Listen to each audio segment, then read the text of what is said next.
Hey guys, this is Dizzy Dean here. Just bringing you another video, talking to you about the benefits of oil catch cans on your cars, and how I believe they can prolong the life of your engine. So this is my Holden HZ. Obviously those of you who've watched my videos before are aware of my builds and my progress. So here's my oil catch can that I've just set up. So how normally they work to reduce or relieve the spent gases, it's usually rerouted from your manifold or your carburetor valve, PCV valve. Just take the air cleaner off here.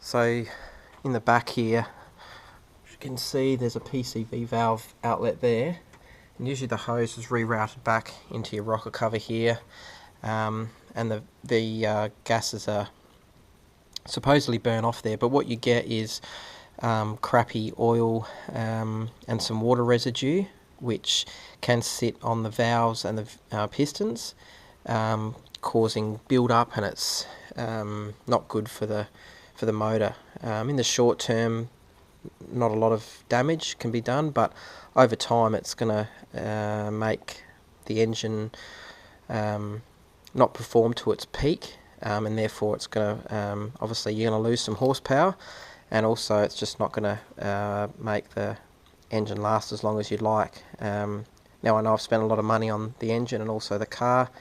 It's my one of my pride and joys. Just to give you a quick look if you haven't seen it before. It's the HZ next to one of my others. So it's very simple. As I explained some of the benefits of doing this, basically your some of the moisture that's caught and the garbage oil is going to be caught in your can. So that's taking that out of the engine. Why this isn't done from the factory, a lot of people probably ask that question, you know, if it's such a simple fix. It's just another cost that gets added to any car. This can be done to most cars, doesn't matter whether it's a V8, V6, 4-cylinder, turbo, any vehicle can have an oil catch can, modern or sort of older classics like this one. It doesn't really matter. They all benefit, from having oil catch cans set up. One of the other reasons I guess they're not fitted is time. I guess people don't often change their own oil in this day and age where everything's busy, and you've got kids and family. A lot of people take their cars to be serviced and don't change the oil themselves, or just leave it as long as possible. It's an inconvenience.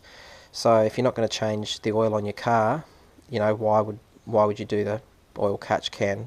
Because the oil collects in here and the gunky water and oil collects in here, it does need to be emptied. There's a little piece down the bottom here, I'm not sure if you can see that in there, but just underneath there's a little nozzle which just easily screws off and drains the junk out. So very simply, the easiest way for an older car like this is you run one line off the PCV valve connection port at the back of the carby, as I pointed out before, straight to one of your ports here on the catch can, and the other one here comes out of the rocker cover. Basically it needs to make sure that it's sucking the moisture through, so it comes through and into the catch can. So that's where the oil filter helps it breathe, push it through. This actually here is blocked off underneath there. That piece is actually just for show. Otherwise you're going to have air coming in through this end as well, so you want negative at this end, so the air is basically going to be pulled through and trapped in here, and that's why you need to sort of empty it regularly. Now mine's got like a little clear viewing pipe here, so I can see when it starts to fill up. This has only been in a couple of weeks, so there's probably not going to be a lot in there. The motor's relatively new and the oil's nice and clean, so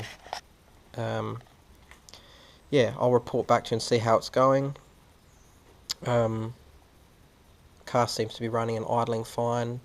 It's just one of those things that I really think, if you're going to spend money on your car, and even if it's just, you know, your everyday driver, it's something that's going to help the motor be prolonged and keep the performance at its peak. Just those little things you can do to a car to keep it running efficiently. Change the oil regularly, you know, change your filters regularly. If you can do it yourself, fantastic, save a bit of money. If you can't, there's nothing wrong with that too. Take it to your trusted mechanic and get them to do those things for you.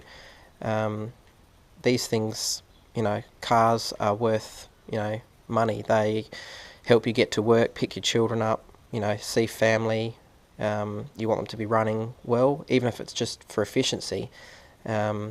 Me, I like to have my cars running efficiently, but also the performance side of things. So it's one of those things I just like to make sure that it's in optimal health. So like I said, filters and oil, check your radiator, make sure the water's nice and clean, brake pads, and they're little things that you can do yourself just to keep, you know, on top of car's maintenance. In the long run, it'll save you some dollars too, because you're not going to have to be forking out for major services because you've let things go on things that could have been, you know, done by yourself or your mechanic on relatively cheap terms. So hope you enjoyed the video today. Tell me what you think. Very simple little modification you can do. This is not something that's going to give you horsepower, but it won't rob you of any, that's for sure. So let me know what you think. Hope you enjoyed the video. Please like or subscribe to my channel. That's Dizzy Dean in cars, and hopefully we'll have you have some more videos soon on the progress and how it's all going, and some more upgrades and updates. Thanks again, guys. Take care.